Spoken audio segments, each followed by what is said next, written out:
Well, it's clearly quite embarrassing for the French president to lose two prime ministers in just a year. Was last June that he called a surprise snap election, hoping that he would perhaps be able to gain a parliamentary majority for his centre-right bloc.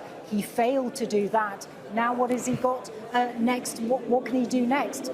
He can appoint another prime minister. He'll certainly have to do that in order to run the country. But trying to find a candidate that can unite a deeply fractured parliament is not going to be easy. He's obviously tried it twice. It hasn't worked. Who else will he turn to? That's going to be the question. His other option is that he could dissolve parliament. He could call new elections.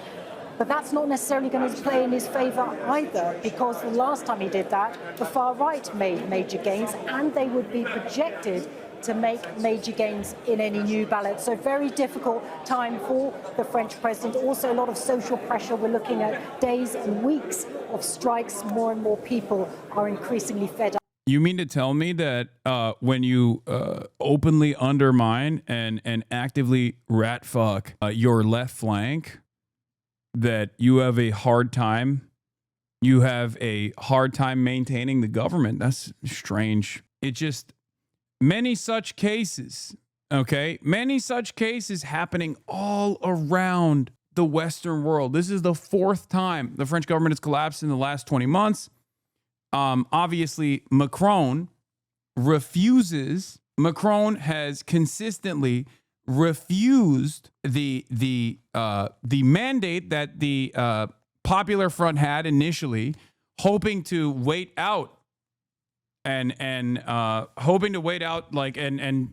expect the understandable infighting that has already taken place in the Popular Front within a bunch of different left flank parties fighting amongst themselves to do his very best to ensure that there is no left leadership in France, which the people voted for, by the way. The left won the last legislative elections after the last parliament dissolution. They don't care about democracy. Exactly. Now, of course, the scary thing that's happening in France, as well as many other European countries right now, is that there is a massive resurgence of fascist movements and fascist mobilization that's taking place. So Macron, being this neoliberal, centrist, right adjacent politician, has also been actively trying to stop the right flank from coming into power as well. But in the process of engaging in this kind of activity, he's only fed into the mobilization of the right. It's actually a real time, the thing that we talk about quite a bit on this broadcast is liberals actively siding with fascists or directly collaborating with fascists or allowing fascist sentiment to foment and build in the country in an effort to undermine their own left flank. I say right adjacent, but yes, I would say he's very much right wing. Yeah, of course. I think he's very much right wing, but technically the Overton window exists in France as well, just like it exists everywhere else. And in the Overton window, he's supposed to be the center right. Okay. The problem here is, from my estimation, from what I've seen, and this is, I don't even think this is like a biased assessment of things that are taking place, but it's ultimately it looks as though the centrist bloc that has very little popularity and tremendous amounts of anger and resentment directed towards it is allowing right-wing mobilization to take place under the auspices of trying to stop the far right. They're taking, in the simplest terms, they're saying, we don't want the far right and we don't want the far left to take over this country. Except the far left bloc has actually secured a real democratic mandate. And Macron, when this is unfortunately within his powers to do so, went against the democratic majority's wishes and refused to appoint a prime minister that was supposed to be from that bloc. And the reason for why he chose not to do that was very clear. He was just I do not want this country to be controlled and to have, I do not want the left to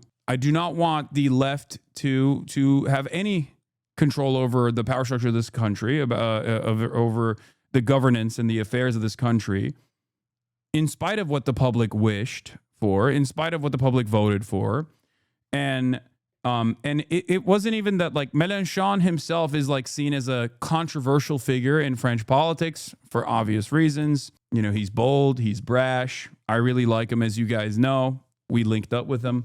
But ultimately, they were willing to concede on the Popular Front agenda, and they didn't. They were fine with not having a France unbowed party member be the prime minister, and even then, it was not enough. It was not enough for Macron.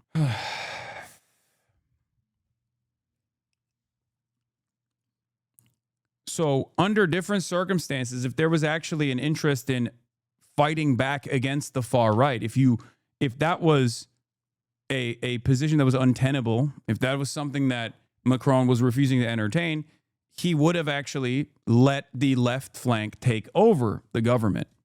And yet he didn't do that. And what he did is illegal? No, technically it's not illegal. And only because like the Popular Front, the coalition of left flank parties, were they didn't reach the proper number of votes. Like they still needed they won, but they still, I think in the parliamentary structure, they needed a certain percentage of votes that they did not get. I might be getting this wrong right now.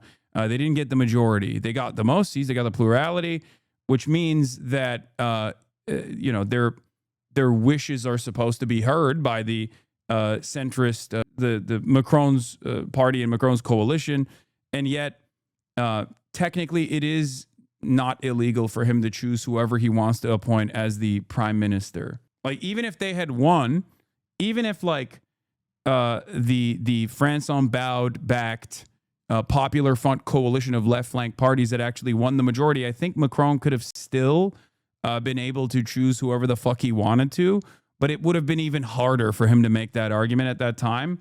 But it's one of those things where, and we're seeing this in the United States of America as well, a lot of this stuff is held together by tradition and not like direct law, with the assumption that like there's not going to be a president that turns around and refuses to listen to the democratic wishes of his own citizens.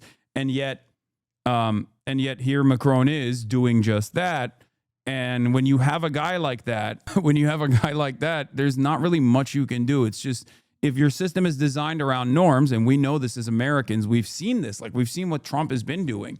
When your system is designed around like, well, everybody signing off on the notion that we're all in this and we're just not going to disrupt the institutions so severely for personal gain or for personal biases, personal ambition, you got a guy like Donald Trump who just says, nah, I'm doing it. I'm the president. I can do whatever I want.